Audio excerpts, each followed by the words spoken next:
The phone's notification chime cut through the quiet hospital room like a blade. Victoria Hartwell shifted against her pillow, wincing as the surgical incision pulled at her abdomen. 3 days post-surgery, and every movement still felt like fire. "Victoria, you need to see this right now." Sarah's voice trembled through the phone speaker, a tone Victoria had never heard from her best friend in 20 years. "I'm sending you screenshots. Your husband—" "Oh, honey, I'm so sorry." Rain pelted against the hospital windows with increasing intensity, matching the sudden racing of Victoria's heart. The heart monitor beside her bed responded with faster beeping, drawing a concerned glance from the nurse passing in the hallway. "Sarah, what are you talking about?" Victoria's voice came out as a rasp, still affected by the anesthesia and pain medication. She fumbled for her phone with trembling fingers, the device feeling heavier than usual. "Check your messages. Now." Sarah's breathing was audible through the speaker. "I wouldn't be telling you this if I wasn't absolutely certain." Victoria's phone buzzed. One message, then another, then a flood of screenshots that made her blood run cold. The first image showed her millionaire ex-husband's phone screen, displaying a text conversation with someone named Amanda Pierce. Victoria recognized the name immediately. Richard's new marketing director, a 28-year-old who had joined Hartwell Technologies 6 months ago. "Can't wait to have you all to myself while she's recovering." Read Richard's message, sent just yesterday. "Victoria will be bedridden for weeks. We finally have our chance." Amanda's response made Victoria's stomach lurch. "Your house is so much nicer than my apartment. Can't believe she built all this and doesn't even appreciate what she has." Victoria's hands began to shake as she scrolled through more messages. Photos of Amanda wearing Victoria's jewelry. Amanda in Victoria's kitchen, cooking breakfast in Victoria's silk robe. Amanda lounging by Victoria's pool, posting selfies with captions about "living my best life." "How?" Victoria whispered into the phone, her voice barely audible over the rain. "Amanda's roommate works at the coffee shop near our office," Sarah explained, her words coming in a rush. "She saw Amanda showing off these texts to her friends yesterday. Said Amanda was bragging about landing a billionaire and how stupid his wife was for not seeing it coming. The roommate recognized you from the photos Amanda was showing around." Victoria's vision blurred, but not from the medication. 20 years of marriage. 20 years of building Richard's company from a startup in their garage to a billion-dollar technology empire. She had been the one writing business plans at 3 in the morning while he pitched to investors.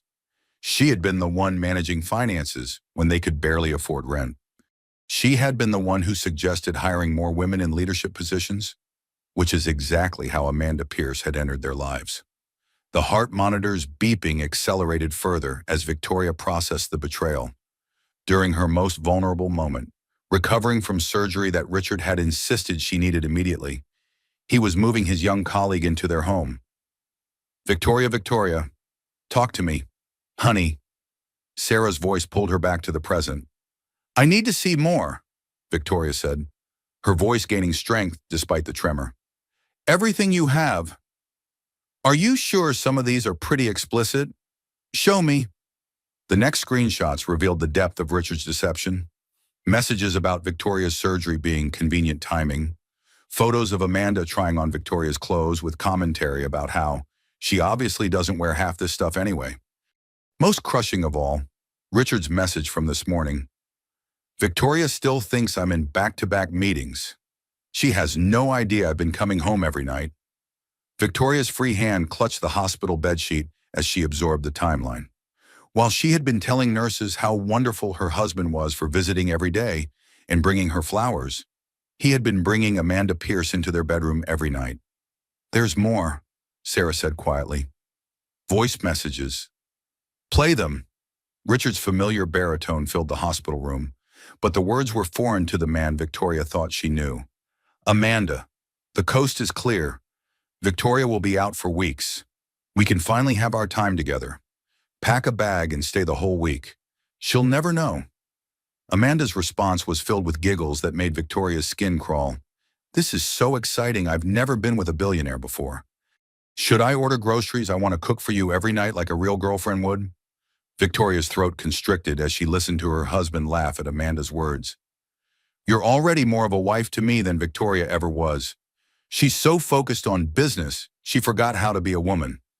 The phone slipped from Victoria's hands and slid across the bedside table, coming to rest against a vase of roses Richard had brought yesterday. The same roses he had probably bought after spending the morning in bed with Amanda Pierce. Victoria, are you still there? Sarah's voice sounded distant now. Victoria stared at the ceiling tiles, counting the small holes in each square, as she had done countless times over the past 3 days. Except now, instead of using the exercise to manage post-surgical pain, she was using it to prevent herself from screaming. The nurse appeared in the doorway, drawn by the persistent beeping of the heart monitor. Mrs. Hartwell, is everything all right? Your heart rate is quite elevated. I'm fine, Victoria managed, though she was anything but fine. Just a bad dream. The nurse adjusted some settings on the machine and checked Victoria's IV. Would you like me to call your husband? He left specific instructions to contact him if you needed anything. A bitter laugh escaped Victoria's lips. No, don't call him. He's in meetings all day. After the nurse left, Victoria retrieved her phone and spoke to Sarah again.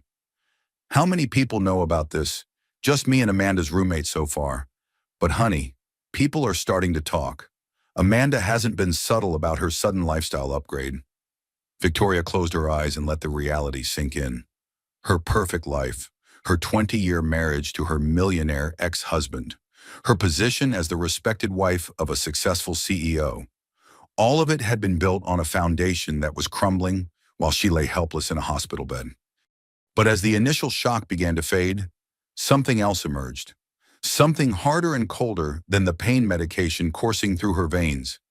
Victoria Hartwell had not built a financial empire by crumbling at the first sign of adversity. She had not survived 2 decades in the ruthless technology industry by accepting defeat gracefully. And she certainly had not spent 20 years as the power behind Richard's throne to watch some ambitious 28-year-old destroy everything she had worked for. Sarah, she said, her voice steady for the first time since answering the phone. I need you to do something for me. Anything. I need you to find out everything you can about Amanda Pierce, employment history, financial records, social media presence, everything. And I need you to document every single message, every photo, every piece of evidence of this affair. Victoria, what are you planning? Victoria looked out the rain-streaked window at the city below, the same city where she had built her life and her husband's fortune. I'm planning to remind Richard Hartwell exactly who he's dealing with. The heart monitor settled into a steady rhythm as Victoria's resolve crystallized. Richard thought he was married to a naive woman who would quietly accept betrayal. He was about to discover he had been married to a warrior who had simply been waiting for the right battle. Tomorrow, she would be discharged from the hospital. Tomorrow, the real work would begin. 3 days earlier, the ballroom of the St. Regis Hotel sparkled with crystal chandeliers and the glitter of jewelry worn by San Francisco's most influential philanthropists. Victoria Hartwell stood at the podium, her emerald silk gown perfectly tailored to her 52-year-old figure, addressing a crowd that collectively controlled billions in charitable giving.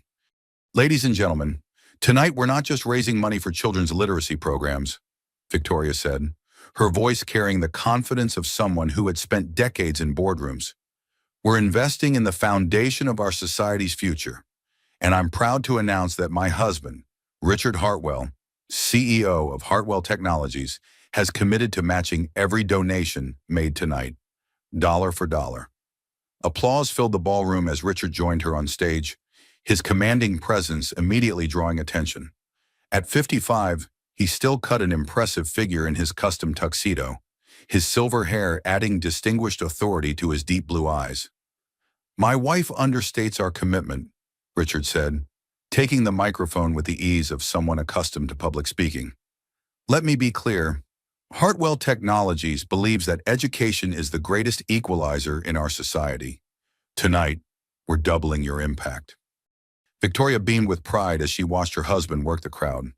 This was what they did best together, combining her strategic planning with his charismatic leadership to create something greater than either could achieve alone.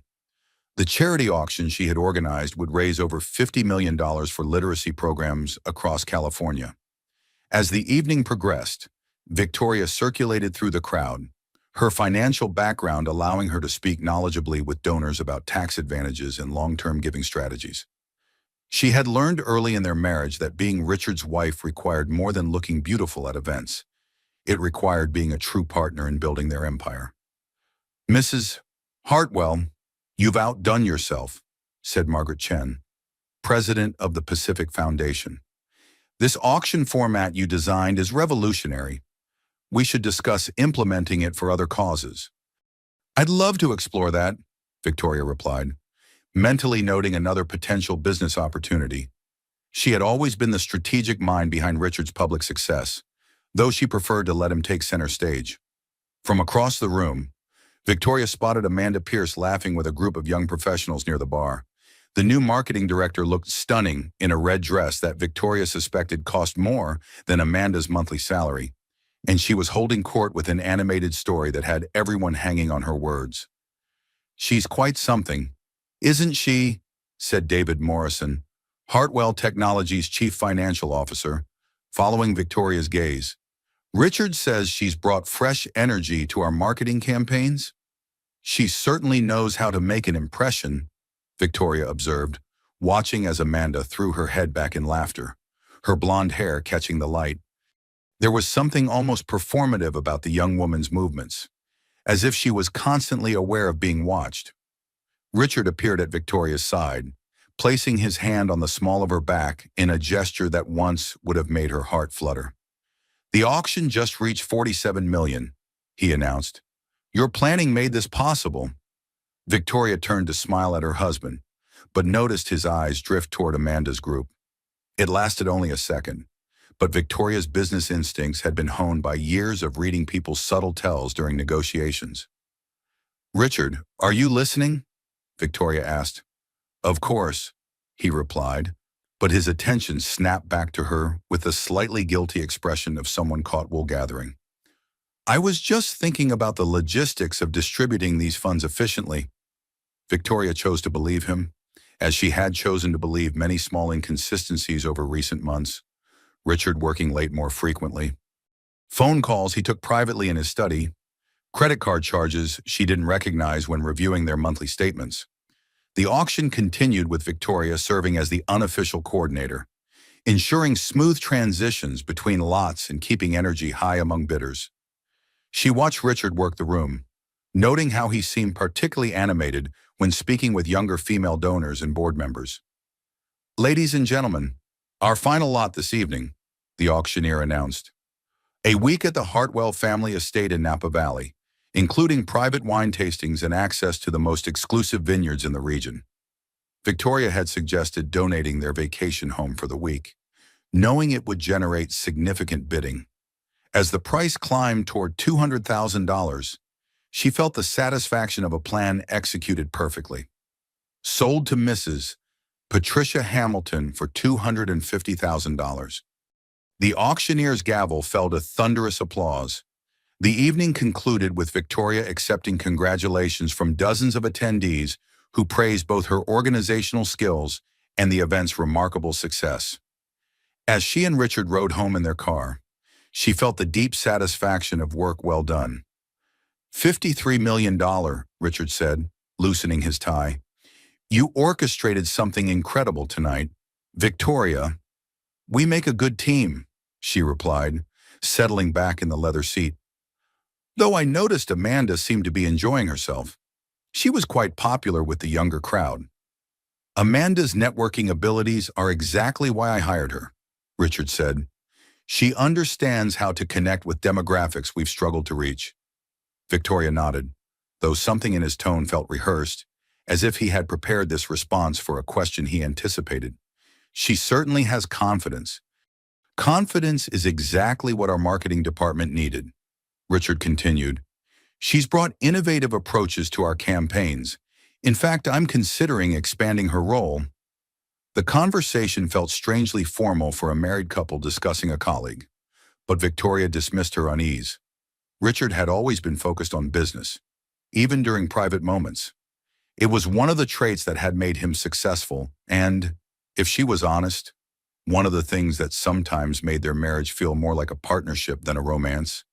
When they arrived home, their 4,000 square foot house in Pacific Heights seemed particularly quiet. Victoria kicked off her heels in the foyer, her feet aching from hours of networking in designer shoes. "I'm going to check emails before bed," Richard announced, heading toward his study. "At midnight?" Victoria asked, though she wasn't entirely surprised. Richard's work ethic had always been intense. "Just need to follow up on some connections from tonight while they're fresh," he explained without turning around. Victoria climbed the stairs alone, as she had countless nights before. In their bedroom, she carefully hung her gown and removed her jewelry, catching her reflection in the mirror. 52 years old, but she maintained her figure through yoga and regular exercise. Her auburn hair showed only the slightest silver threading, and her green eyes still held the intelligence that had first attracted Richard 23 years ago. Yet as she prepared for bed, Victoria couldn't shake the feeling that something fundamental was shifting in her perfectly constructed life. The charity auction had been a tremendous success, but success in her marriage felt increasingly elusive. From downstairs, she could hear Richard's voice drifting up from his study, a phone conversation conducted in hushed tones that suggested business wasn't the only thing keeping him awake. Victoria settled into bed with her tablet, reviewing news about the evening's event that was already appearing on social media. Photo after photo showed her and Richard looking like the perfect power couple, their success evident in every carefully composed shot. What the cameras hadn't captured was the growing distance between them, the conversations that felt increasingly professional rather than personal, or the way Richard's eyes seemed to be constantly searching for something or someone just beyond her peripheral vision. As she drifted toward sleep, Victoria's last conscious thought was a question that would prove prophetic: when had their partnership become more important than their marriage? And what would happen when even the partnership began to crumble 3 floors below? Richard's voice continued murmuring into the night, discussing strategies and opportunities that Victoria wasn't part of planning for the first time in 20 years. The pre-surgery consultation room at Pacific Medical Center smelled of disinfectant and anxiety. Victoria sat on the examination table in her hospital gown, listening to Dr. Martinez explain the hysterectomy procedure for the 3rd time while Richard scrolled through emails on his phone. "The fibroid tumors have grown significantly since your last ultrasound," Dr. Martinez said, his calm voice delivering information Victoria already knew by heart. "Given their size and location, surgical removal is definitely the best option. The recovery period will be approximately 6 weeks, with the first 2 weeks requiring complete bed rest." 6 weeks, Victoria repeated, the reality settling in. As someone who rarely took sick days, the idea of being incapacitated felt overwhelming. "I'll arrange for the best private nursing care," Richard said, finally looking up from his phone. "Whatever you need to recover comfortably." Victoria appreciated the gesture, though she noticed he had made the decision without consulting her preferences. "I might prefer having Sarah help during the day. She knows my routines." "Nursing professionals would be more qualified," Richard countered. "Let me handle the arrangements." Dr. Martinez continued with post-operative instructions, but Victoria found herself studying her husband's face rather than listening. Richard's jaw was tense, and he kept glancing at his phone even though he had silenced the notifications. His wedding ring caught the fluorescent light as he fidgeted with the device. "Do you have any questions about the procedure, Mrs. Hartwell?" Dr. Martinez asked. "How long before I can return to normal activities? I have several board meetings scheduled for next month." "Nothing strenuous for 6 weeks minimum," the doctor emphasized. "Your body needs time to heal completely." Richard's phone buzzed with a call. He glanced at the screen, and Victoria caught a flash of something that looked almost like excitement before he declined the call. "Important client?" she asked. "Marketing department emergency," he replied quickly. I'll handle it after we're finished here. The nurse, Kelly, entered with pre-surgery paperwork, and her warm southern accent immediately put Victoria at ease. How are we feeling today? Sugar, I know surgery can be nerve-wracking, but Dr. Martinez is one of the best. I'm ready to get this over with, Victoria admitted. I've been dealing with these symptoms for months. Your husband seems very attentive, Kelly observed, watching Richard pace near the window while speaking quietly into his phone. Victoria followed the nurse's gaze. Richard was indeed attentive, but something felt performative about his concern, as if he was playing the role of devoted husband rather than actually being one. The pre-surgery preparation moved quickly. Victoria changed into surgical scrubs, removed her jewelry, and submitted to the routine of blood pressure checks and IV insertion. Richard held her hand during the process, but his touch felt distracted. I'll be right here when you wake up, he promised as they wheeled her toward the operating room. Everything will be fine. Victoria squeezed his hand, choosing to focus on his words rather than the fact that he had checked his phone twice during the 30-second conversation. As the anesthesia mask descended over her face, Victoria's last conscious thought was gratitude for Richard's presence. Whatever small distance had grown between them lately, surgery had a way of clarifying what really mattered. The anesthesia took hold, and Victoria drifted into darkness, completely trusting that her husband would be waiting when she returned. 4 hours later, Victoria's consciousness returned slowly, accompanied by the steady beeping of machines and the antiseptic smell that meant she was still in the hospital. Her throat felt raw from the breathing tube, and her abdomen ached with the deep, pulling sensation of surgical incisions. There's our sleeping beauty, came Nurse Kelly's voice from somewhere to her left. How are you feeling? Sugar. Thirsty, Victoria croaked, her voice barely recognizable. That's completely normal. Let me get you some ice chips. Kelly bustled around the bed, checking monitors and adjusting IV bags. Your surgery went perfectly. Dr. Martinez said everything looked exactly as expected. Victoria tried to focus on the room around her. Private suite, afternoon sunlight streaming through large windows, comfortable chairs for visitors. Where's Richard? Oh, honey, he stepped out about an hour ago. Said he had an urgent business call that couldn't wait. Left specific instructions for us to call him the moment you woke up. The words stung more than Victoria expected. She had assumed Richard would be sitting beside her bed when she woke up, holding her hand and reassuring her that everything had gone well. Instead, he had prioritized business over her first moments of consciousness after major surgery. Should I call him now? Kelly asked, reaching for the phone. Not yet, Victoria said, surprised by her own response. Let me get oriented first. Kelly brought ice chips and helped Victoria adjust to a more comfortable position. The pain medication created a floating sensation that made everything feel slightly unreal, but Victoria's mind was sharp enough to register disappointment. Has anyone else called or visited? Victoria asked. Your friend Sarah stopped by during surgery. Sweet lady. She left flowers and said she'd be back tomorrow morning. Kelly gestured toward a beautiful arrangement of white roses and lilies on the windowsill.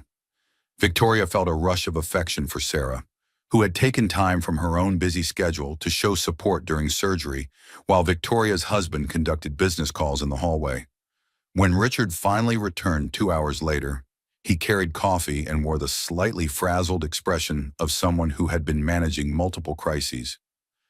Victoria, thank God you're awake, he said, leaning down to kiss her forehead. I'm so sorry I wasn't here. Amanda needed immediate guidance on the Morrison account presentation, and I couldn't reach David to handle it. Amanda, Victoria asked, though the name was becoming increasingly familiar in Richard's explanations for his absences. Our marketing director. Remember, we met her at the charity auction last week. She's presenting to one of our biggest potential clients tomorrow, and she needed strategic input on the proposal. Victoria nodded, though something about the explanation felt unnecessarily detailed. In 20 years of marriage, Richard had never provided such thorough justification for business calls. How do you feel? Richard asked, settling into the visitor's chair, but keeping his phone visible on his lap. Sore, tired, ready to go home, Victoria studied her husband's face, noting that his attention seemed divided even during this conversation. The doctor says you'll be discharged tomorrow afternoon if everything looks good. I've already arranged for round-the-clock nursing care. I told you, I'd prefer Sarah during the day. She can handle anything I need. Richard's expression tightened slightly. Professional care would be more appropriate for your recovery needs. Victoria was too exhausted to argue, but she filed away Richard's insistence on professional nursing rather than help from her best friend. It seemed designed to limit her contact with people who knew her well during her most vulnerable period. I should let you rest, Richard said, standing up as his phone buzzed with a text message. He glanced at the screen, and Victoria caught another flash of that strange excitement she had noticed earlier. Everything okay? Just Amanda confirming tomorrow's presentation details, he said, but his fingers moved across the phone screen in what looked like more than a simple confirmation.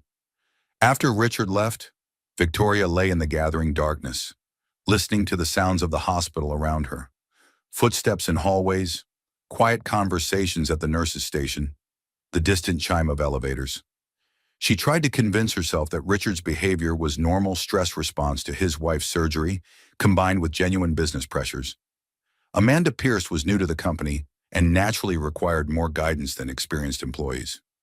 But as Victoria drifted in and out of medicated sleep, her subconscious mind cataloged details that her conscious mind wasn't ready to confront Richard's phone calls during her surgery consultation.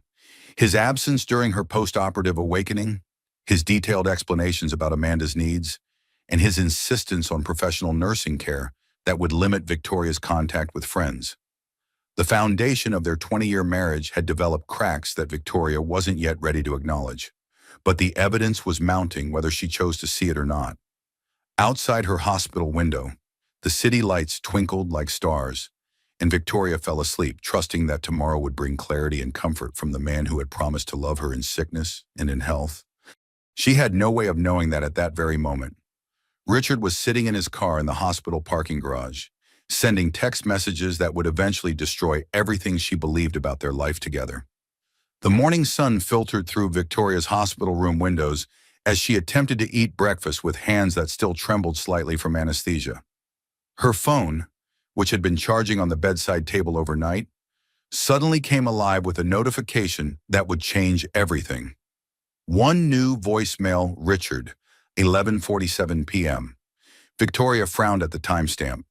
Richard had left the hospital around 7 o'clock the previous evening, claiming he needed to review Amanda's presentation materials. Why would he be calling her at nearly midnight? And why hadn't the call woken her up? She pressed play, expecting to hear Richard's voice explaining some detail about her discharge or offering words of encouragement. Instead, she heard her husband's familiar baritone, but the words were foreign to everything she thought she knew about their marriage. Amanda, the coast is clear. Victoria will be out for weeks. We can finally have our time together. Victoria's fork clattered against her breakfast tray. She looked around the room frantically, as if someone else might explain what she was hearing, but she was alone with the devastating revelation playing through her phone speaker. Richard's voice continued, I've been waiting for this opportunity for months. Pack a bag and stay the whole week. She'll never know. The voicemail continued with Amanda's breathless response. This is so exciting. I've never been with a billionaire before. Should I order groceries? I want to cook for you every night like a real girlfriend would. Victoria's hands began shaking so violently that she could barely hold the phone. The heart monitor beside her bed responded to her spiking blood pressure with increasingly rapid beeping. Richard's laughter filled the hospital room. You're already more of a wife to me than Victoria ever was. She's so focused on business, she forgot how to be a woman. The voicemail ended with sounds that Victoria's mind refused to process. Intimate conversation and laughter between her husband and his young colleague discussing their plans for her recovery period. Victoria stared at the phone screen, which displayed the cruel irony of the situation. Richard had meant to hang up after calling Amanda, but had somehow left Victoria connected to their private conversation. Technology had betrayed the betrayer. The hospital room spun around her as 20 years of marriage collapsed into a heap of lies and deception.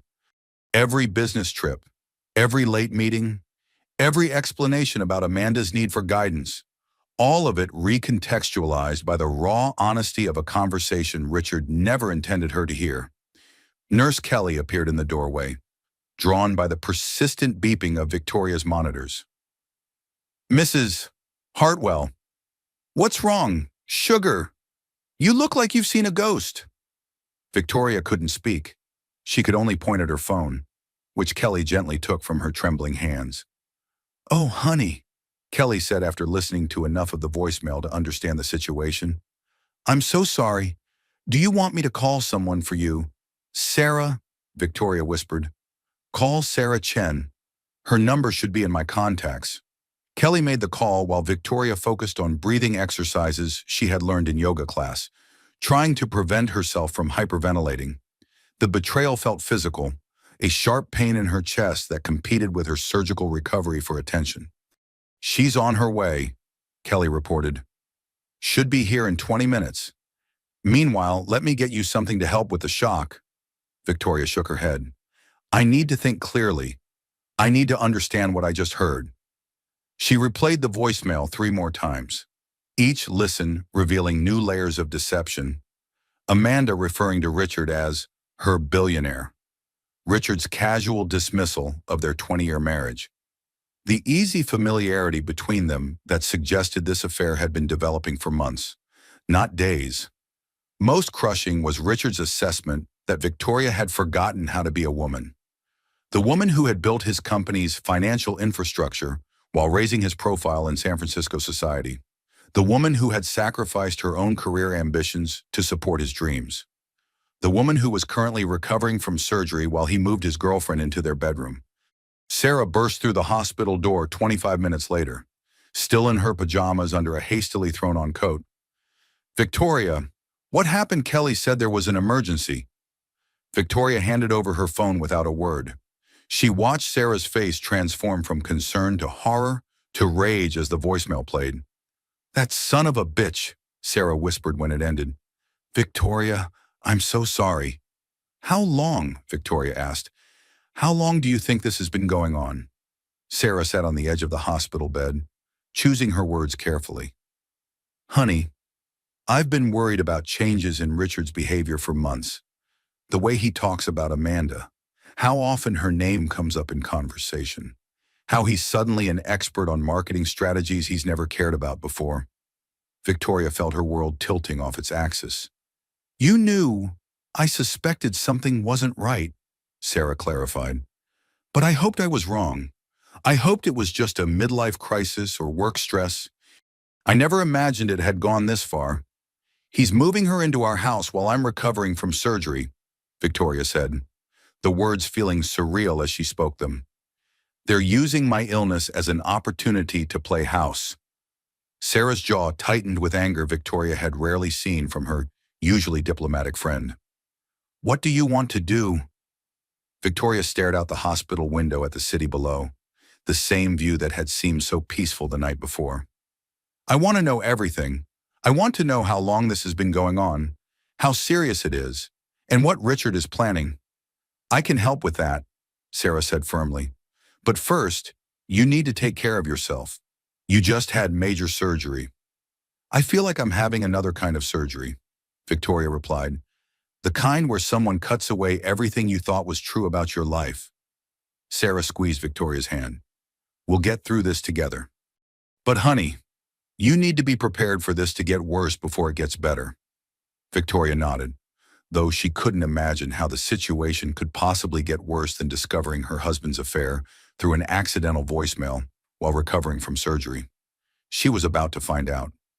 Victoria's phone buzzed with a text message from Richard. "Good morning, sweetheart. Hope you slept well. I'll be in meetings most of the day, but we'll visit this evening. Love you." The casual normalcy of the message, sent just hours after the devastating voicemail, revealed a level of deception that took Victoria's breath away.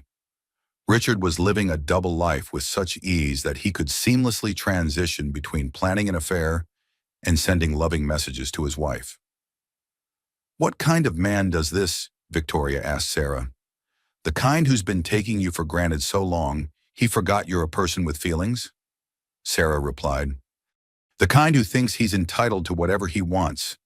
Victoria saved the voicemail and forwarded it to her personal email account. If Richard could be calculating, so could she. Sarah, I need you to do something for me. Anything. I need you to find out everything you can about Amanda Pierce, where she lives, what her background is, how she got hired at Hartwell Technologies. Everything. Sarah nodded grimly. I'm on it. As Sarah left to begin her investigation, Victoria lay back against her hospital pillows and contemplated the ruins of her marriage. Richard thought he was married to a naive woman who would quietly accept betrayal while she recovered from surgery. He was about to discover he had been married to a strategist who had been building his empire while he was building his ego. The heart monitor settled into a steady rhythm as Victoria's shock transformed into something harder and more focused. She had spent 20 years ensuring Richard's success. Now she would spend her recovery ensuring his consequences.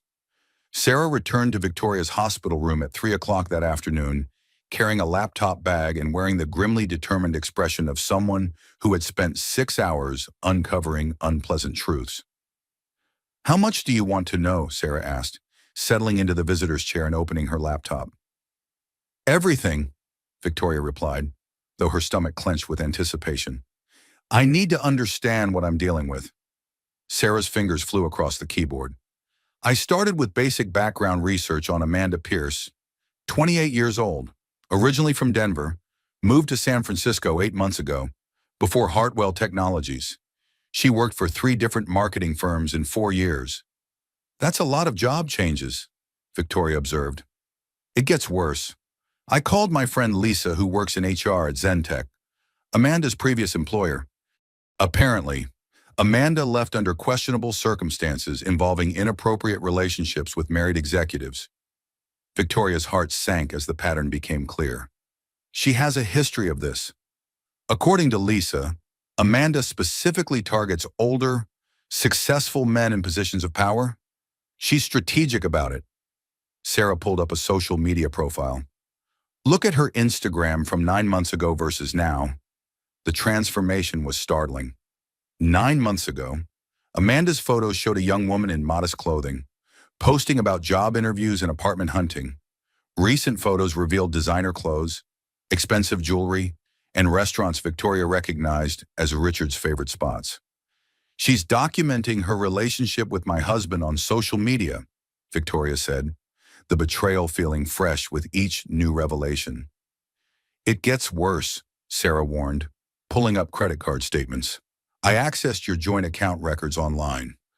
Victoria, Richard has been spending enormous amounts of money on someone who isn't you. The laptop screen displayed a devastating timeline of financial infidelity. Tiffany and Company, $5,000. La Bernardin, $350. The St. Regis Hotel, 2 nights, $1,500 total. Nordstrom, $2,700. A spa in Napa Valley, $800. These dates, Victoria said, studying the statements. This Tiffany purchase was the day I went to Sacramento for the literacy board meeting. The hotel charges were when I was visiting my sister in Portland. He's been systematically using your absences to develop this relationship, Sarah confirmed. And he's financing it with joint funds. Victoria's business mind automatically calculated the totals. $23,000 in 3 months, on someone he claims is just a colleague needing professional guidance. Sarah hesitated before continuing. There's more. I called the office pretending to be a client trying to reach Richard. His assistant said he was in all-day strategy meetings with Miss Pierce and couldn't be disturbed. Strategy meetings? Victoria repeated bitterly. That's what we're calling affairs now. The assistant also mentioned that Richard and Amanda have been working late together several nights this week, reviewing presentation materials for the Morrison account. Victoria laughed, but there was no humor in the sound. The Morrison account was finalized 2 months ago. I should know. I designed the financial projections myself. The evidence continued mounting as Sarah shared her investigation findings. Amanda's LinkedIn profile listed skills and experience that perfectly matched Richard's stated reasons for hiring her, but former colleagues painted a different picture of her actual professional capabilities. She's competent enough to do the job, Sarah explained. But her real talent seems to be manipulating workplace dynamics to her advantage. 3 different people mentioned her ability to charm senior executives while creating drama among female colleagues. Victoria processed this information while watching the late afternoon sun slant through her hospital window. She identified Richard as a target and systematically infiltrated our lives. The timing suggests careful planning, Sarah agreed. She joined the company 6 months ago, right after you and Richard announced the charity auction project that would require him to work closely with marketing. The calculated nature of the seduction felt somehow worse than spontaneous attraction. Amanda Pierce had studied Victoria's marriage like a business opportunity and identified the perfect moment to strike. "There's something else," Sarah said quietly. "I drove past your house this morning." Victoria's blood pressure spiked again. "What did you see?" "Amanda's car in your driveway, and when I parked across the street for a few minutes, I saw her in your kitchen window, wearing what looked like your robe." The image of Amanda Pierce in Victoria's home, wearing Victoria's clothes, making herself comfortable in Victoria's space while Victoria recovered from surgery, triggered a rage so pure it left her temporarily speechless. "She's not just having an affair with my husband," Victoria said when she could speak again. "She's auditioning to be my replacement." Sarah nodded grimly. "It appears that way. And based on the financial records, Richard is funding her audition quite generously." Victoria's phone buzzed with another text from Richard. "Meeting's running late again. Might not make it for visiting hours tonight. Rest well. My love." The casual lie, delivered with endearing language, revealed the depth of Richard's deception. He wasn't in meetings, he was with Amanda, probably at Victoria's house, using Victoria's recovery period to accelerate their relationship. "What do you want to do with this information?" Sarah asked. Victoria looked at the evidence spread across Sarah's laptop screen. Financial records, social media posts, timeline analysis, and witness statements that painted a comprehensive picture of betrayal and manipulation. "I want you to document everything," Victoria said. "Screenshots, printed records, witness contact information. I want a complete file that shows exactly what Richard and Amanda have been doing." Planning for divorce proceedings. Victoria considered the question. 20 years of marriage, dissolved because her husband couldn't resist a young woman who had specifically targeted him for his wealth and status. The humiliation felt overwhelming, but underneath it was something harder and more focused. "I'm planning for war," Victoria replied. "Richard thinks he's dealing with a trusting wife who will quietly accept his midlife crisis. He's about to discover he's dealing with a woman who built his empire and knows exactly how to dismantle it." Sarah smiled for the first time that day. "Now that sounds like the Victoria Hartwell I know." Victoria's phone rang with a call from Dr.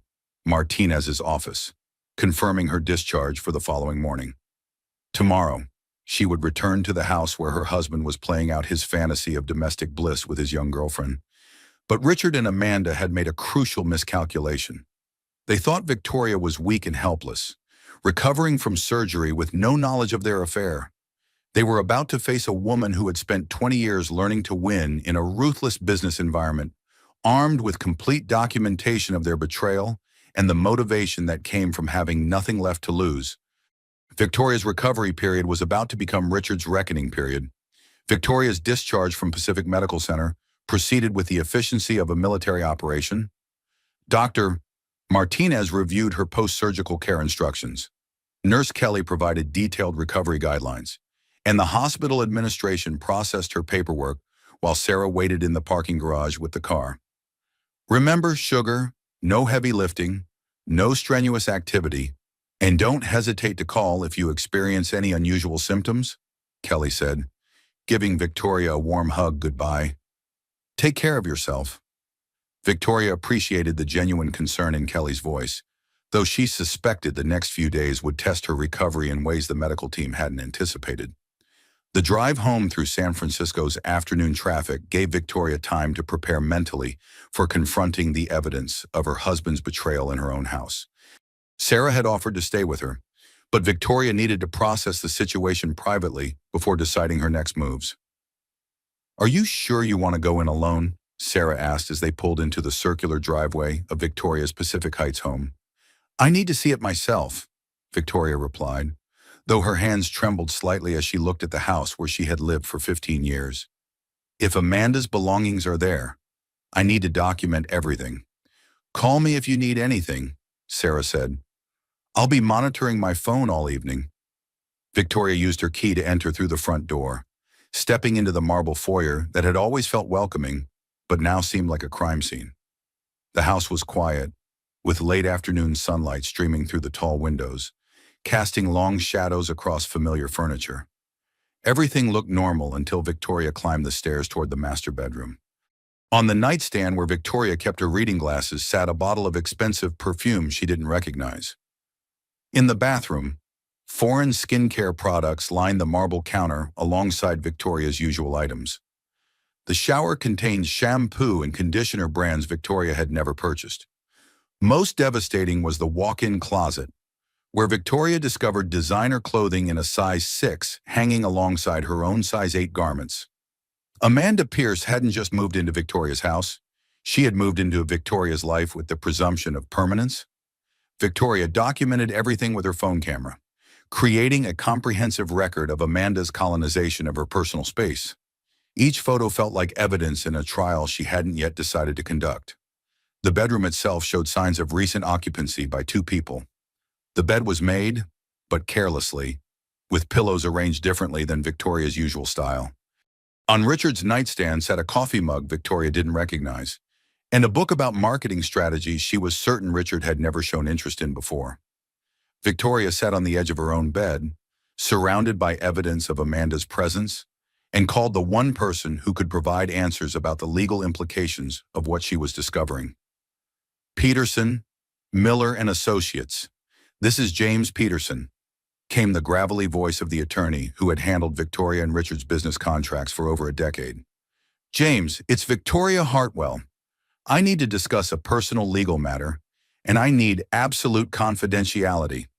"Of course, Victoria. What's going on?" Victoria explained the situation in the clinical terms she had learned to use in business presentations, focusing on facts rather than emotions. James listened without interruption, occasionally asking for clarification on timing and documentation. "Victoria, I'm sorry you're dealing with this," James said when she finished. "Based on what you've described, you have grounds for divorce proceedings with significant financial implications for Richard." "What do you mean your prenuptial agreement includes adultery clauses that become relevant here? Additionally, your contribution to building Hartwell Technologies gives you substantial claims on company assets. If Richard is using joint funds to finance an extramarital relationship, that constitutes financial misconduct." Victoria felt a spark of hope for the first time since discovering the affair. "What would you recommend? Document everything: financial records, evidence of the affair, proof of his using marital assets for the relationship. Then we discuss whether you want to pursue reconciliation or dissolution."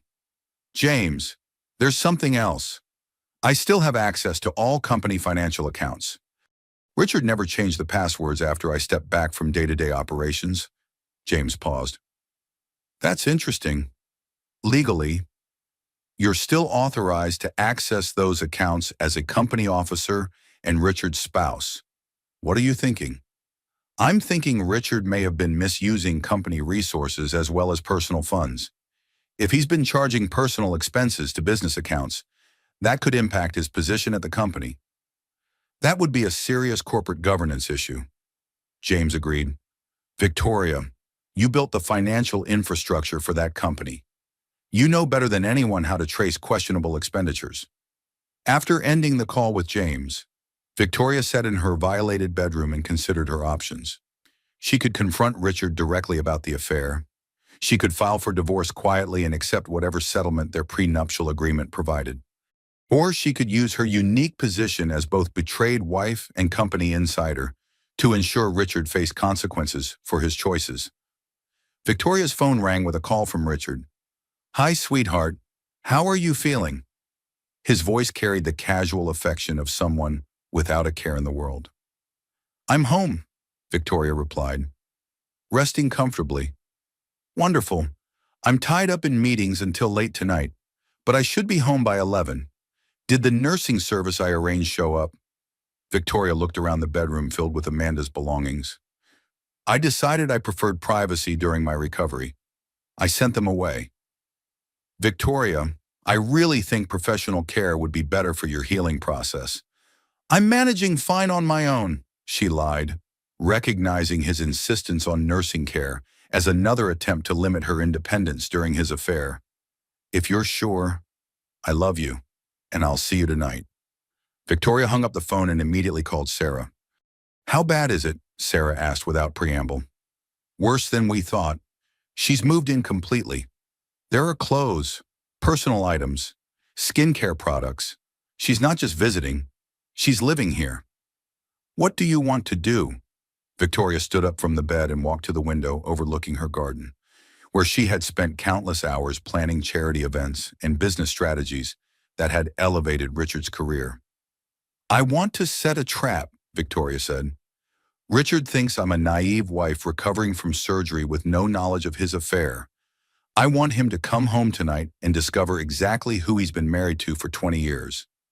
"Victoria, are you sure you're ready for that confrontation? You just got out of the hospital." "Sarah, I built a billion-dollar company while Richard was learning to give presentations. I survived 2 decades in the technology industry when women were still fighting for basic respect.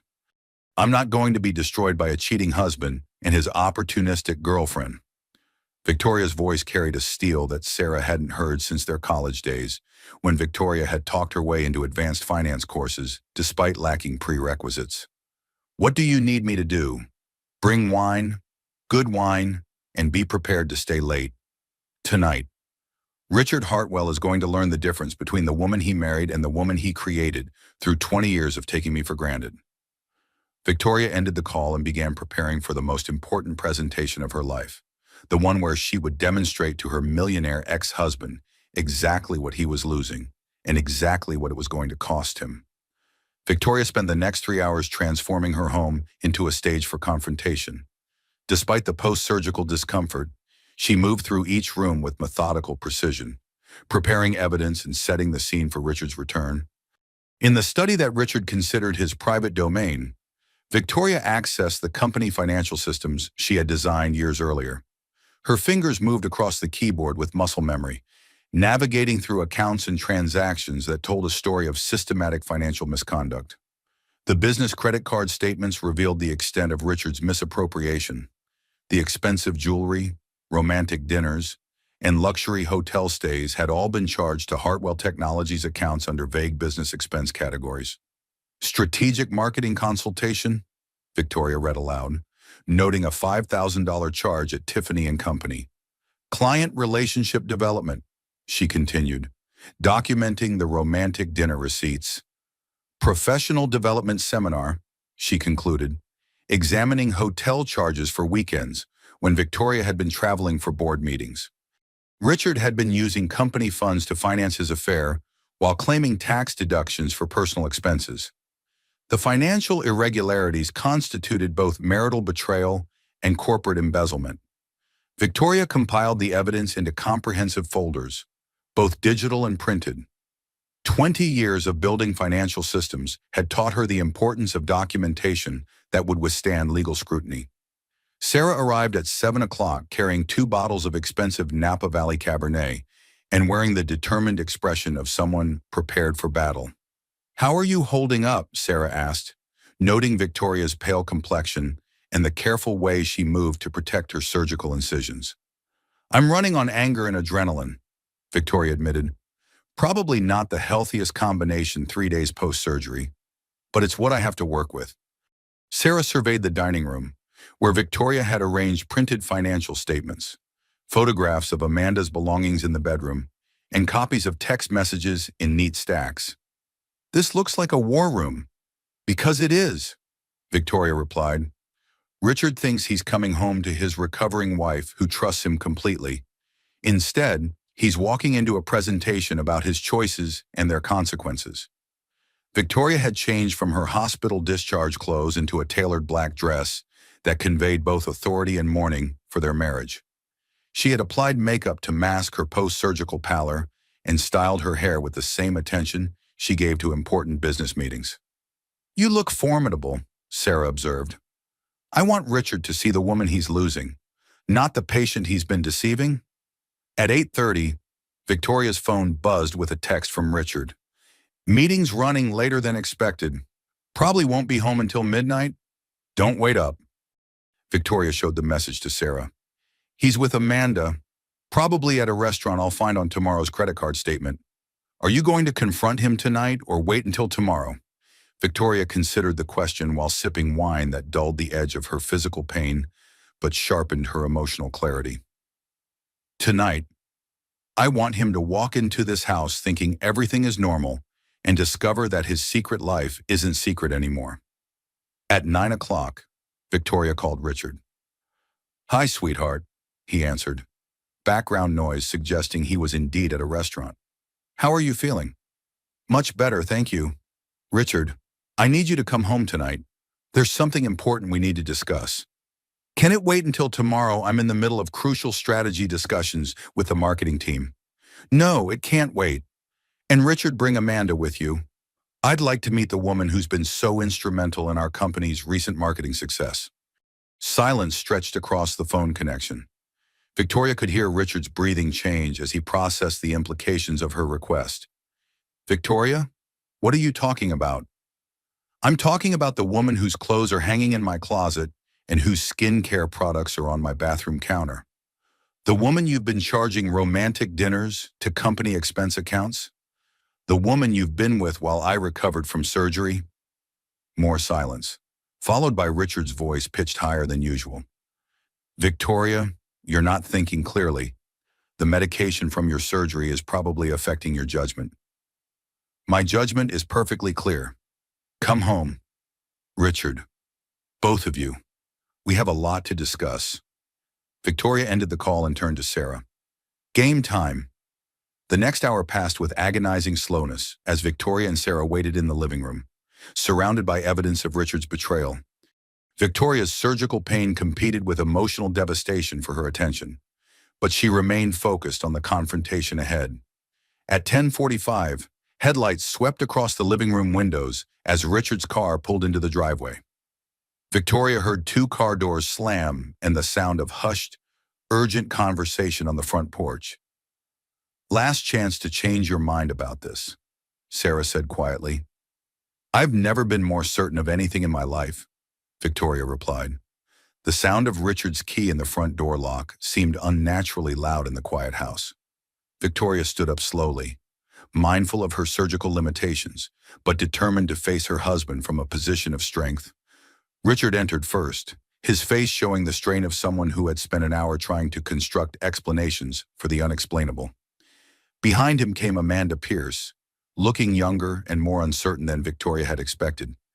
"Victoria," Richard began, his voice carrying forced cheerfulness. "You look wonderful, much better than when I saw you in the hospital." Victoria studied her husband's face, noting the guilt poorly hidden behind his attempt at normalcy. "Thank you. I feel much clearer about many things." Amanda hung back near the doorway, her usual confidence replaced by obvious discomfort. She was beautiful in the way that 28-year-old women were beautiful, effortlessly, unconsciously, without the strategic maintenance required of women over 50. "Please, both of you, sit down," Victoria said, gesturing toward the living room where she had arranged the evening's revelations. "We have so much to discuss." Richard moved toward his usual chair, but Amanda remained near the exit, her survival instincts apparently warning her about the trap she had walked into. "Actually," Victoria continued, her voice carrying the authority she had developed through decades of business negotiations. "Amanda, please don't leave.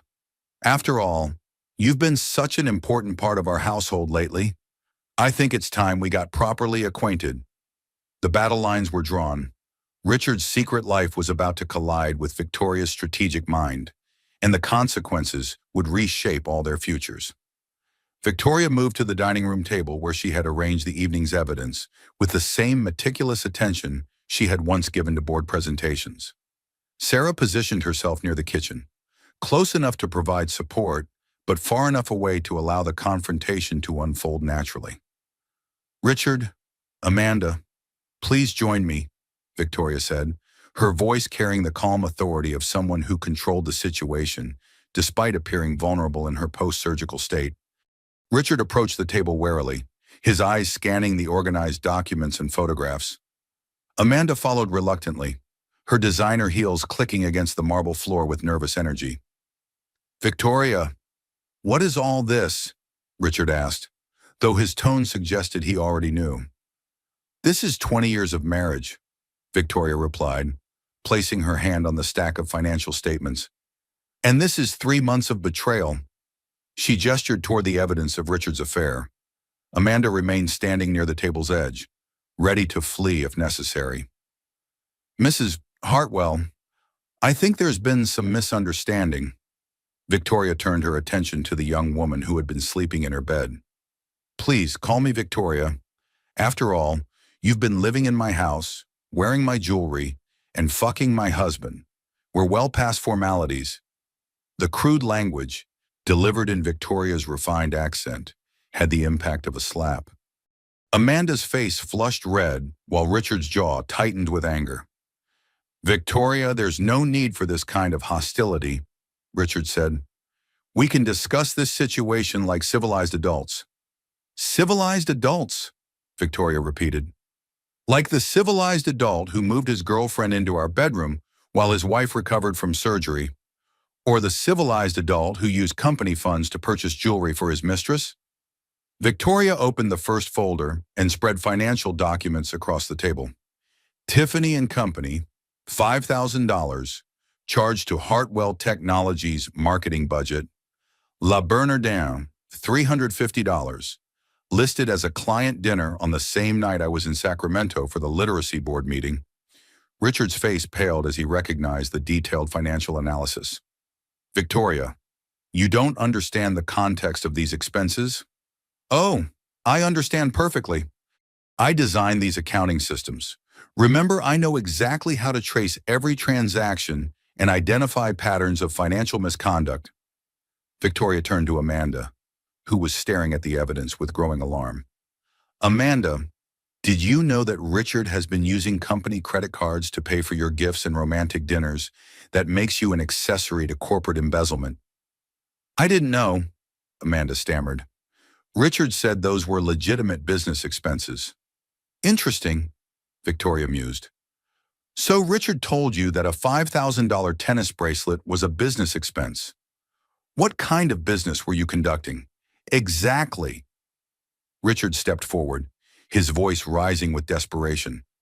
"Victoria, you're twisting innocent business activities into something sinister.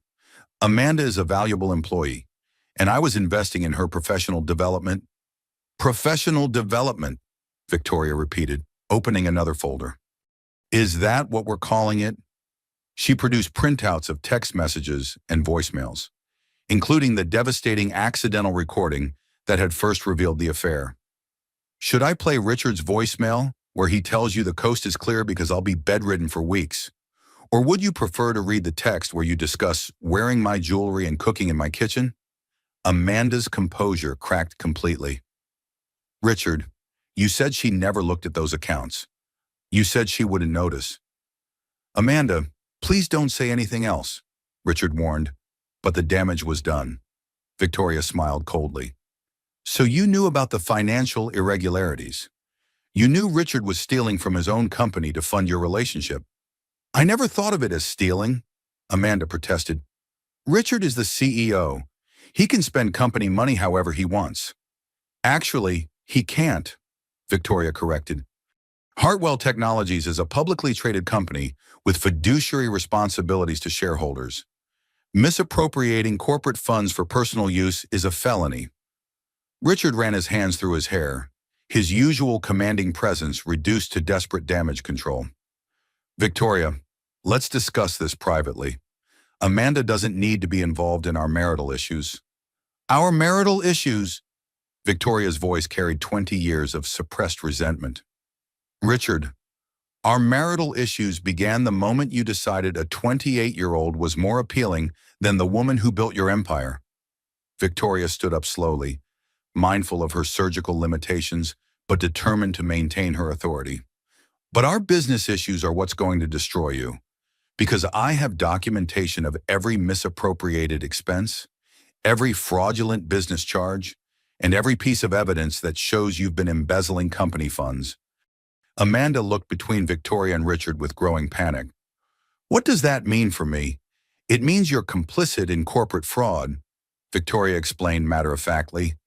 It means your employment at Hartwell Technologies is terminated immediately, and it means you should probably consult with a criminal defense attorney. You can't fire me, Amanda protested. Richard is my boss. Victoria smiled with genuine pleasure for the first time all evening. Amanda, let me explain something about corporate structure. While Richard is the CEO, I own 49% of Hartwell Technologies stock, and as of this afternoon, I've transferred my shares to a trust that votes independently of Richard's interests.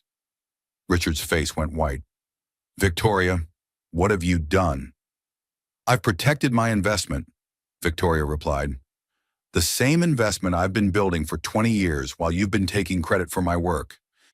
Victoria opened the final folder, revealing legal documents that would reshape their entire future. Richard, you're no longer the majority shareholder of the company we built together.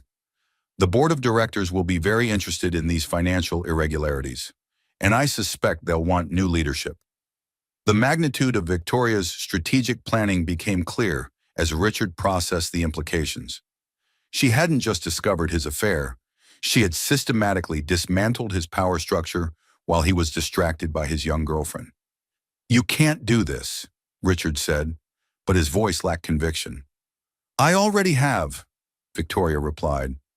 The papers were filed this afternoon. Your lawyer should receive official notification tomorrow morning. Amanda looked around the room as if searching for an escape route from a nightmare that was escalating beyond her comprehension. I think I should leave. That's probably wise, Victoria agreed. But Amanda, before you go, I want you to understand something about the man you've been sleeping with. Victoria's voice carried the cold fury of a woman who had spent decades perfecting the art of strategic destruction. Richard doesn't love you. He loves the idea of you, young, impressed by his wealth, grateful for his attention.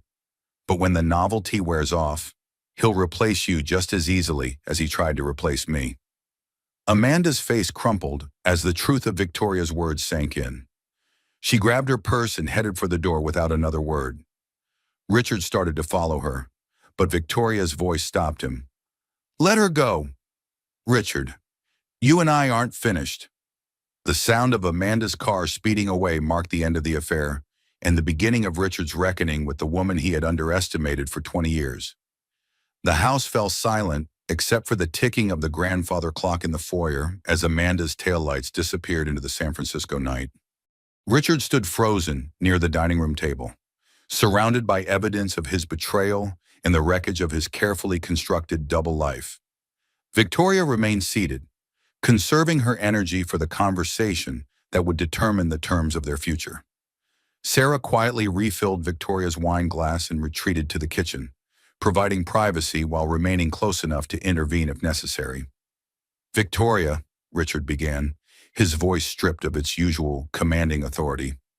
I know how this looks, but you have to understand the pressure I've been under.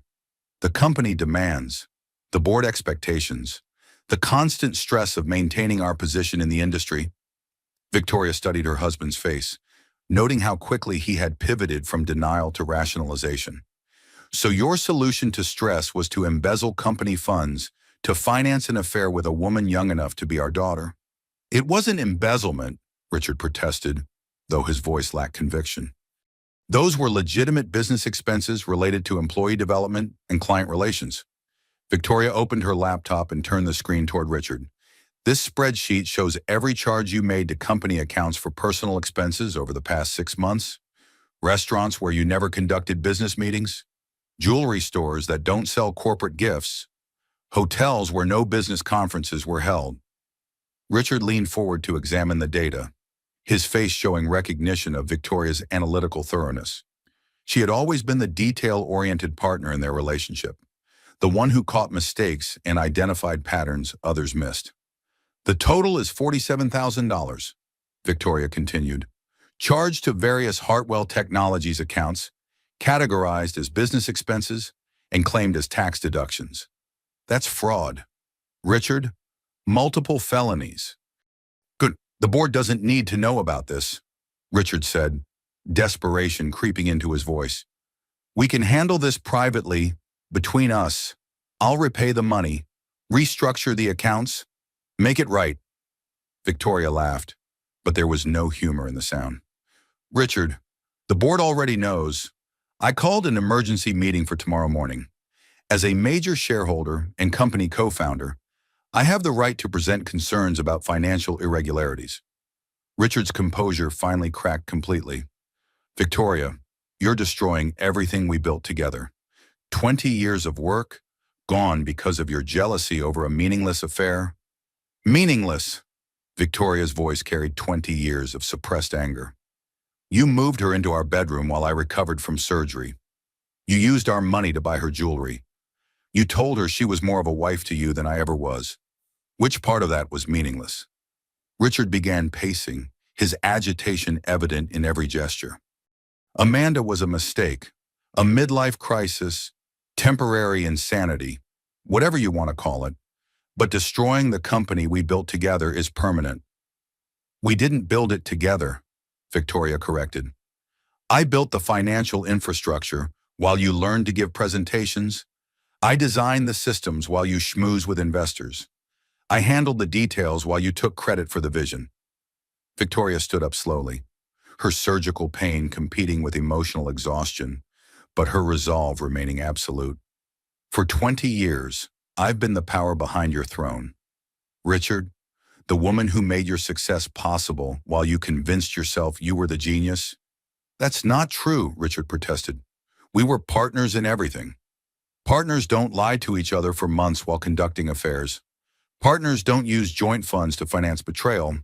Partners don't move their mistresses into the family home while their wives recover from surgery.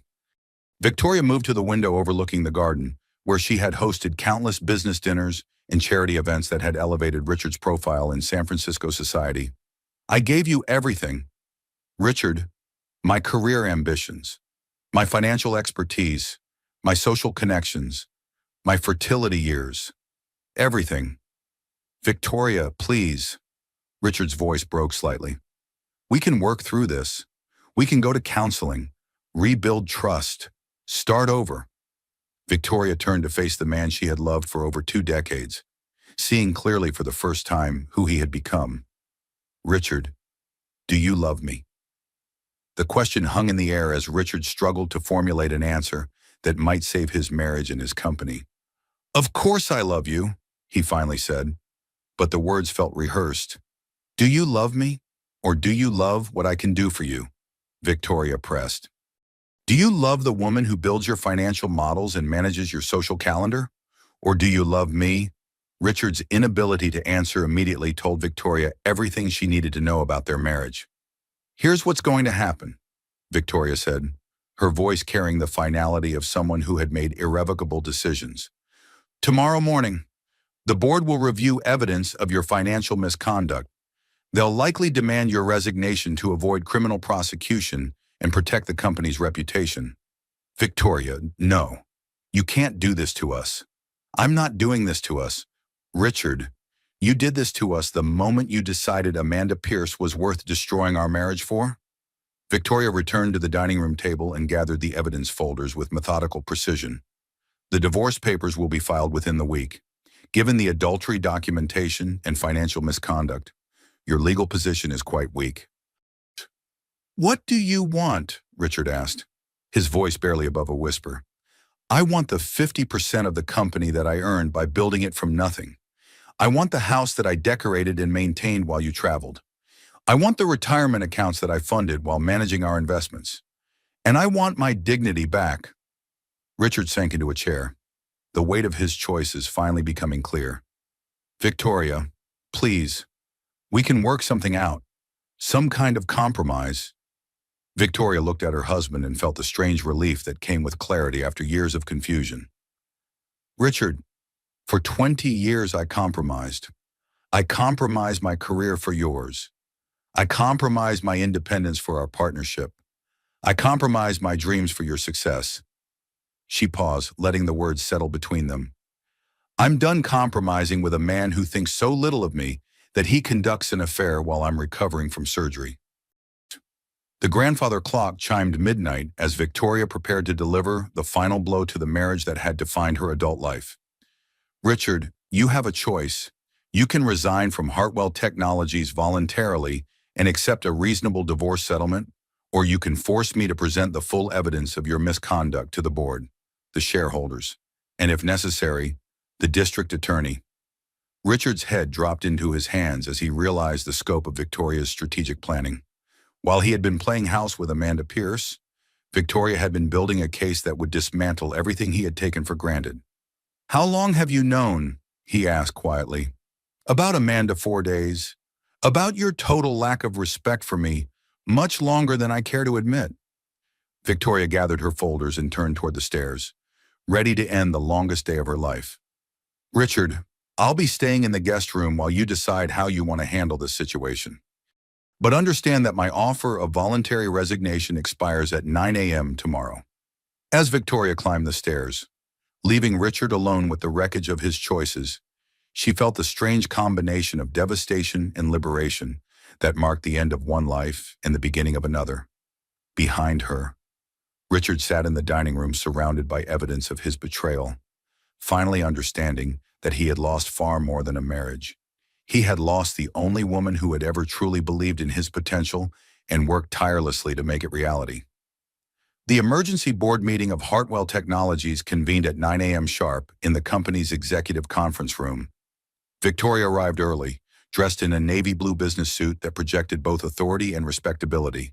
She had applied makeup carefully to mask her post-surgical pallor and moved with deliberate precision to minimize any appearance of weakness. James Peterson sat beside her, carrying legal documents that would reshape the company's leadership structure. Across the conference table, the 7 board members reviewed the financial evidence Victoria had compiled, their faces showing a mixture of concern and anger. These expenditures clearly violate our corporate governance policies, said Margaret Foster, the board's senior independent director. Charging personal romantic expenses to business accounts is grounds for immediate termination.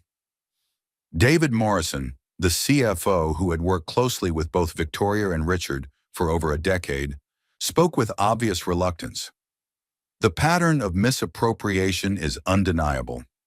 Richard used multiple company credit cards to finance what appears to be an extramarital affair. Victoria watched the board members process the evidence with the same analytical approach she had used in building the financial systems they were now examining. There was no satisfaction in destroying Richard's career, only the grim necessity of protecting the company they had built together. At 9:15, Richard entered the conference room accompanied by his own attorney. His face showed the strain of a sleepless night spent confronting the consequences of his choices. Richard, Margaret Foster began, we've reviewed the financial irregularities that Victoria has brought to our attention. Do you have any explanation for these unauthorized expenditures? Richard looked around the table at colleagues who had respected his leadership for nearly 2 decades. I take full responsibility for poor judgment in my personal financial management. I'm prepared to reimburse the company for any questionable expenses. The issue isn't reimbursement, said Thomas Chen, another board member. The issue is fiduciary responsibility and public trust. If shareholders learn that our CEO was embezzling company funds, our stock price will collapse. Victoria watched Richard's face as he realized the board's primary concern wasn't his marriage, but the company's reputation. The practical business implications of his affair were far more damaging than the personal betrayal. What are you proposing? Richard asked quietly. Margaret Foster consulted notes before speaking. The board is prepared to accept your voluntary resignation as CEO, effective immediately. In exchange, we'll structure your departure as early retirement with a limited benefits package and confidentiality agreement. And if I refuse, then we'll terminate you for cause, Report the financial misconduct to authorities and pursue criminal prosecution for embezzlement, Thomas Chen replied matter-of-factly. Victoria felt no triumph as she watched her husband's empire crumble. 20 years of marriage had taught her to measure success by Richard's achievements, and his destruction felt like the demolition of her own life's work. "I'll need time to consider the offer," Richard said. "You have until close of business today," Margaret Foster informed him. "We need to announce new leadership before tomorrow's market opening." The meeting adjourned with Richard leaving alone, while Victoria remained to discuss the transition details. The board members who had once treated her as Richard's supportive wife now addressed her as an equal partner in the company's future. "Victoria, we'd like you to consider returning to an active leadership role," Margaret Foster said after Richard left. "Your financial expertise and institutional knowledge make you invaluable during this transition." Victoria considered the unexpected opportunity. "I appreciate the confidence, but I need time to focus on my personal situation." "Of course, but please know the door's open whenever you're ready." 3 hours later, Victoria returned home to find Richard's car in the driveway and Amanda Pierce's belongings gone from the bedroom. The house felt simultaneously familiar and foreign, like a stage set being dismantled after the final performance. Richard was in his study, packing personal items into boxes with the methodical efficiency of someone who had accepted defeat. He looked up when Victoria entered, his face showing exhaustion and something that might have been relief. "I signed the resignation agreement," he said quietly. "Effective immediately." Victoria nodded, feeling the strange emptiness that followed the completion of a long campaign. "What about Amanda? Terminated this morning. HR handled it as a standard employment separation." Richard's voice carried no emotion as he discussed the end of the affair that had destroyed their marriage. "Where will you go?" "I've rented a condo downtown temporarily until we finalize the divorce settlement and figure out the property division." Victoria looked around the study where Richard had conducted so much of the business that had built their fortune. Awards and photos documenting 20 years of success lined the walls, tangible evidence of what they had accomplished together. "Richard, why?" The question escaped before Victoria could stop herself. "Why was she worth destroying everything we built?" Richard stopped packing and sat heavily in his desk chair. "She made me feel young again, successful, powerful, like the man I thought I was before." "Before what?" "Before I realized that you were the reason for most of my success. Before I understood that without your financial expertise and strategic thinking, I was just another middle-aged CEO with good presentation skills." The admission hung between them, 20 years of truth finally spoken aloud. "Amanda saw me as a billionaire worth pursuing," Richard continued. "You saw me as Richard who needed help with everything from tax planning to social calendar management. I preferred her illusion to your reality." Victoria felt unexpected sympathy for the man who had betrayed her so completely. "Richard, I never tried to diminish you. I was trying to support you. I know that now. But living in your shadow while taking credit for your work created resentment I didn't even realize I was carrying." The conversation felt like an autopsy of their marriage, examining what had died and understanding why. Victoria recognized that their relationship had been built on an unsustainable foundation of her sacrifice and his entitlement. "What happens now?" Richard asked. "Now we divide everything as fairly as possible and try to preserve some dignity in the process," Victoria replied. "I won't pursue criminal charges if you cooperate with the divorce proceedings." Richard nodded gratefully. "Victoria, I want you to know that I do love you. I always have. I just got lost somewhere along the way." "I know," Victoria said. And she did know. Richard loved her the way someone loves a valuable possession, with appreciation for what she provided, but without respect for who she was. That evening, after Richard had moved his belongings to his temporary apartment, Victoria sat alone in the house that had sheltered 20 years of marriage.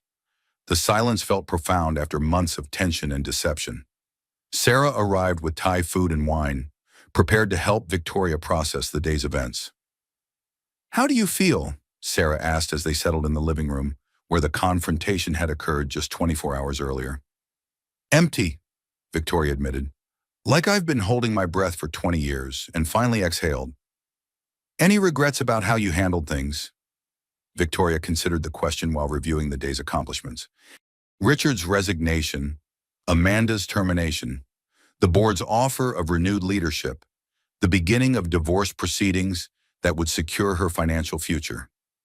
No regrets about protecting myself, Victoria said finally, but I feel sad about what we lost, or maybe what we never really had.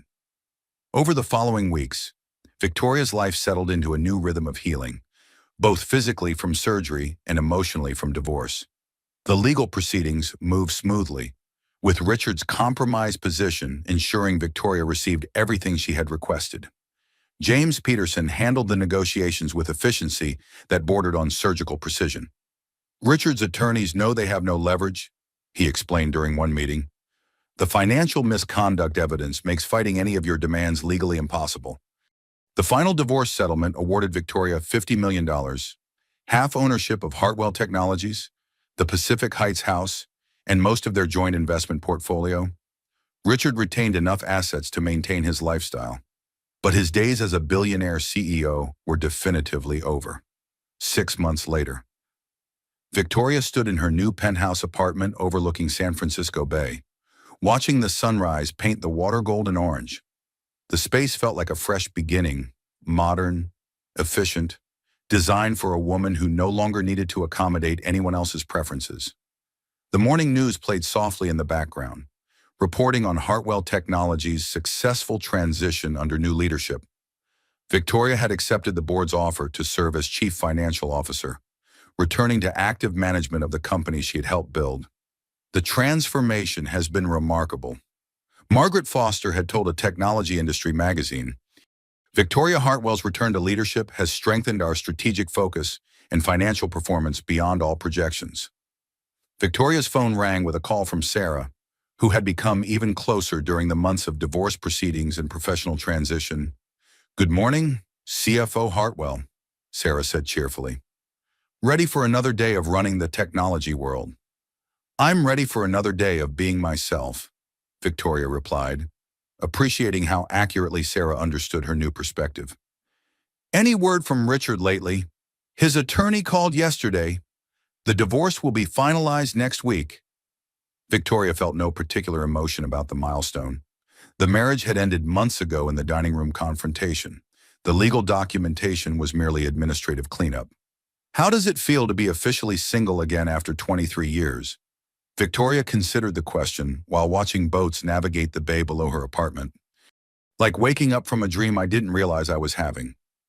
The conversation turned to Victoria's plans for the day. Board meetings, financial reviews, strategic planning sessions that would determine Hartwell Technologies' future direction, work that engaged her intellect and utilized skills she had developed over decades in the industry. After ending the call, Victoria prepared for the day with the same attention to detail she had once devoted to supporting Richard's career.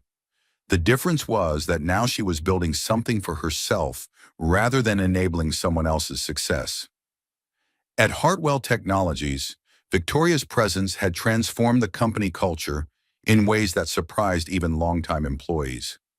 The financial systems she designed were more sophisticated, the strategic planning more comprehensive, the decision-making more analytical. She's a completely different leader than Richard, David Morrison had confided to colleagues. More collaborative, more thorough, more focused on sustainable growth rather than dramatic gestures. Victoria's assistant knocked on her office door as she reviewed quarterly projections. Mrs. Hartwell, there's someone here to see you without an appointment. Amanda Pierce. Victoria felt a moment of surprise followed by curiosity. Send her in. Amanda entered Victoria's office looking significantly different than she had 6 months earlier. Gone were the designer clothes and confident demeanor, replaced by a more modest appearance and obvious nervousness. Mrs. Hartwell, thank you for seeing me, Amanda began, standing awkwardly near the door. Please sit down and call me Victoria. Amanda perched on the edge of a chair as if ready to flee at any moment. I wanted to apologize for my role in destroying your marriage. I know that doesn't fix anything, but I needed to say it. Victoria studied the young woman who had briefly threatened everything she valued. What have you been doing since leaving the company? Working for a small marketing firm in Oakland. Much different from here. But I'm learning to live within my actual means instead of depending on someone else's generosity. The humility in Amanda's voice suggested genuine understanding of the consequences her choices had created. Amanda, what did you hope to accomplish by pursuing Richard? Honestly, I thought I could trade youth and attention for financial security. I thought if I could make him fall in love with me, I'd never have to worry about money again. And now I understand that relationships built on transactions don't provide real security. They provide dependency, which is actually much more frightening. Victoria felt unexpected sympathy for Amanda's naivety. What will you do now? Build my own career instead of trying to attach myself to someone else's success. It's harder, but it's mine. The conversation concluded with Amanda thanking Victoria for her graciousness and Victoria wishing her genuine success in building an independent life. After Amanda left, Victoria reflected on how the encounter had confirmed her own transformation. 6 months earlier, she would have been devastated by facing the woman who had stolen her husband. Now, she felt only mild curiosity about someone whose choices seemed motivated by fears Victoria no longer shared. That evening, Victoria attended a charity gala for children's literacy, the same cause she had supported during her marriage. But now as an individual philanthropist rather than Richard's wife, the event raised $42 million, with Victoria's strategic planning and financial analysis contributing significantly to its success. Victoria, this auction format is revolutionary, said Patricia Hamilton, who had won the Napa Valley Vacation the previous year. You should consider consulting for other charitable organizations. I'll think about it, Victoria replied, already envisioning ways to expand her impact beyond Hartwell Technologies. As the evening concluded, Victoria drove home through San Francisco streets that felt familiar, yet completely different than they had during her marriage. The city hadn't changed, but her relationship to it had transformed completely. In her penthouse apartment, Victoria poured a glass of wine and stood on her balcony overlooking the bay. The lights of the city spread below her like stars, each one representing lives and dreams and struggles she was only beginning to understand from her new perspective. Her phone buzzed with a text from Sarah. Saw the news coverage of tonight's gala. You looked radiant, so proud of who you're becoming. Victoria smiled as she typed her response. Still becoming, but finally becoming myself. The message captured the truth of her transformation perfectly. For 20 years, she had been Richard's wife, subordinating her identity to his success and measuring her worth by his achievements. The divorce had forced her to rediscover who Victoria Hartwell was when she wasn't defining herself in relation to someone else. As she prepared for bed, Victoria reflected on the journey that had brought her from a hospital room discovery of betrayal to a penthouse apartment representing independence and success. The path had been painful, but it had led to something she hadn't expected: the discovery that she was far stronger and more capable than she had ever imagined. The woman who had built Richard's financial empire while he took credit was now building her own legacy. The woman who had organized charity events as his supportive wife was now designing strategic philanthropy as an independent force for social change. The woman who had accepted betrayal as the price of marriage was now setting boundaries that protected her dignity and future. Victoria's last conscious thought as she drifted towards sleep was a realization that would have seemed impossible 6 months earlier. Losing her marriage had allowed her to find herself, and that discovery was worth more than any relationship built on sacrifice and subordination. Tomorrow would bring new challenges and opportunities at Hartwell Technologies, new possibilities for philanthropic impact, and new chapters in a life that finally belonged entirely to her.